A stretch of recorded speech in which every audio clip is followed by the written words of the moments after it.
Alright, so if you're watching this video, hopefully you've got your account created and you're now ready to add some video content to either a class or just into your library. So from this screen here, I'm just going to click on content, and there's actually two different ways that I can add videos. I can click on create and I can upload a video. So if I have recorded something maybe on the smartboard, or maybe I have a PowerPoint presentation, I use something like Screencast-O-Matic that I want to upload, I can do that. I just literally click on upload. I have a gigabyte max for my video, but I click on choose files and I'm going to navigate to wherever I have it saved. So this one automatically opened up to my Screencast-O-Matic recordings. I'm going to select recording number 14 here and click open, and then it will upload it.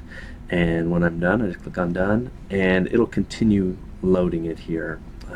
But I can show you the other way as well, and that is by just clicking on create and then new video. And what that allows you to do is do a search in many various categories. So I can do EdPuzzle, YouTube, Khan Academy, National Geographic. If I chose YouTube, you can see I already did one, a search for algebra, so it brings up a lot of different algebra lessons. Don't be worried about the time, we can change that later.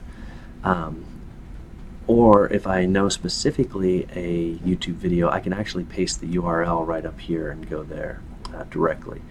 The other thing I can do is I can, if I do a search through EdPuzzle, it'll pull up algebra videos again, but I can see that some of these lessons already have questions. This one has been, because of the red circle, I can see it's been clipped, it's got an audio note, so it might be something that you can use. Now the great thing is, if I click on use it, I'll go right into the editing mode, or I can just copy it for now and it will be added to my content. So if I look up here, now I've got this and I'll be able to manipulate it when I want to. So those are a couple different ways of adding videos.